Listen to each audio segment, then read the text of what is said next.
Salam kasih, salam persaudaraan bagi kita semuanya. Legenda atau sejarah Simajuntak Parhubukuri dan Parhubujulu yang sebenarnya tidak boleh ditiru generasi berikutnya. Simajuntak berasal dari keturunan Sibagu Ibuhan Tuan Sumanipil yang mempunyai anak tiga, yaitu Sihan Simajuntak Utaka. Mereka tinggal dan bermukim di Bali. Raja Masulu Simajuntak menikah dengan putri seorang raja yang pucat pilihan yaitu Guru Persiwa, dan melahirkan seorang putra yang dinamai Raja Pasuratan dan seorang putri yang dinamai Siburu Pareme. Mereka hidup bahagia tinggal di Baligi, tetapi tidak begitu lama sakit dan meninggallah Guru Hasibuan. Akhirnya Raja Mersulu Simajuntak merasa sedih karena melihat anak-anaknya masih kecil.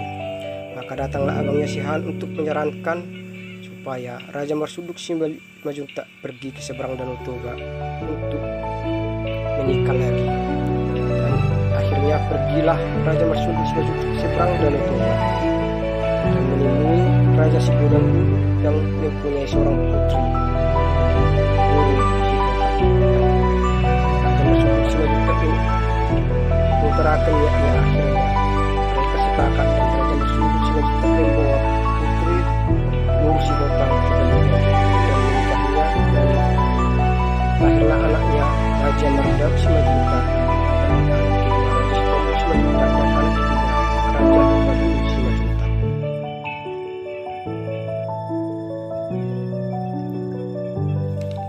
Mereka hidup bahagia, anak-anaknya pun sama-sama bermain. Setelah menginjak remaja, datanglah Raja Mersulu, anak-anaknya menginjak remaja semua, putra-putrinya. Datanglah Raja Mersulu Simajuntak membeli seekor kerbau betina supaya ada untuk membantu mereka mengerjakan sawah mereka. Tidak begitu lama kemudian meninggallah Raja Mersulu Simajuntak.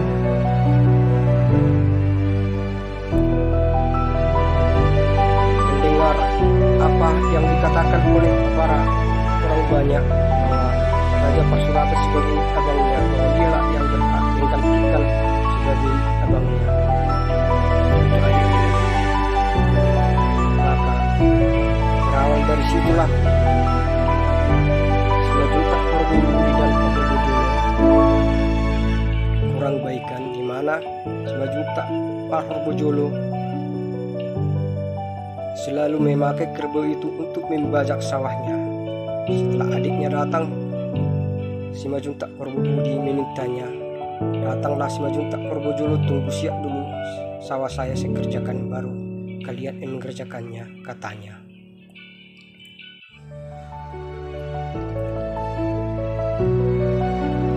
Mendengar hal itu, padahal sawahnya sudah mau siap, datanglah mulailah kesal dan kecewa hati Simajuntak Parhubukuri.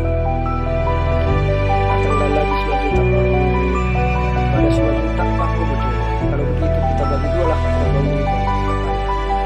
Ya, abang yang lebih tua, pilihlah mana yang bagian abang, pada Simajuntak Parhubujulu. Datanglah Simajuntak Parhubujulu memilih bagian kepala, bagian depan. Kalau begitu kami bagian belakang, kata Simajuntak Parhubukuri. Mereka deal. Lahirlah anak kerbau itu, lahirlah anak kerbau itu. Maka datanglah Simajuntak Parhubukuri. Kerbau ini lahir dari belakang, berarti anaknya ini milik kami. Tapi datanglah Simajuntak Parhubujulu, itu juga milik saya ngasih rumput makanannya, katanya cerita.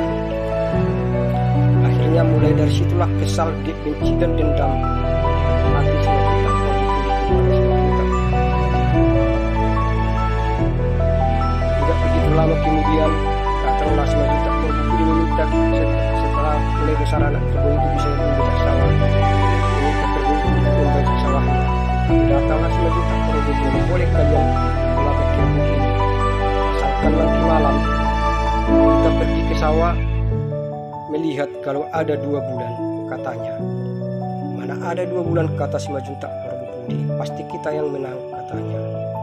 Iya, kata si Majuta Korbujolo. Setelah tiba malam, mereka pergi ke sawah. Datanglah si Majuta Korbujolo. Dibilanglah, lihatlah ke atas, kan ada 1 bulan, dan lihatlah ke bawah air ini, kan ada 1 lagi bulan, katanya. Oh iya, katanya, jadi 2 bulan. Jadi mulai sekarang saya lagi memakai kerbau ini terus, katanya. Pulanglah si Majuta Korbujolo dengan hati kesal dan dendam melihat kelakuan abangnya yang dia akal-akali mereka. Mereka pergi ke rumahnya dan berbincang-bincang untuk merencanakan bagaimana kita membalas dendam kita kepada ayah kita selalu diakal-akali. Katanya menurut cerita. Datanglah mereka. Iya, burungnya si Majuta Korbujolo juga lebih sayang ibu kita kepada burungnya, karena burungnya lebih pintar dan lucu, katanya. Kalau begitu, nanti malam kita bunuhlah burungnya, katanya menurut cerita. Karena burung si Majuta Korbujolo tidur di rumah kita, katanya menurut cerita. Tanpa sengaja terdengar oleh burung si Majuta Korbujolo yang kebetulan bermain-main di kolong di bawah rumah si Majuta Korbujolo. Malam saya akan dibunuh, katanya menurut cerita. Saya memakai gelang sebagai tanda hilang gratis. Saya akan memberikan gelang saya ini kepada burung si Majuta Korbujolo supaya saya yang dibunuh, katanya menurut cerita. Setelah tiba malam, berakhir dan bertugaslah si Majuta Korbujolo hendak membunuh burungnya si Majuta Korbujolo. Banyalah kebetulan pada saat itu belum ada lampu. Banyalah siapa yang memakai gelang. Oh, ini dia, katanya. Satu yang megang kakinya, satu megang mulutnya, dan satulah yang menikamnya atau menembusnya sampai ke hatinya sehingga matilah. Setelah mati meninggal, pergilah mereka lagi tidur. Setelah pagi, bangunlah ibunya Guru Sobo Sihon Sihotang. Dilihatlah sudah banyak bercucuran berserakan darah. Menangislah di sekelilingnya. Dipanggilnya semua, kenapa kalian begini, katanya.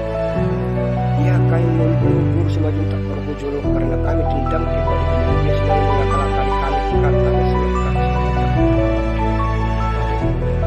Bukan gurunya si Majuta Korbujolo yang kalian bunuh, guru kalian yang kalian bunuh. Jika mereka tidak kenal, sudah meninggal. Menangislah mereka semua.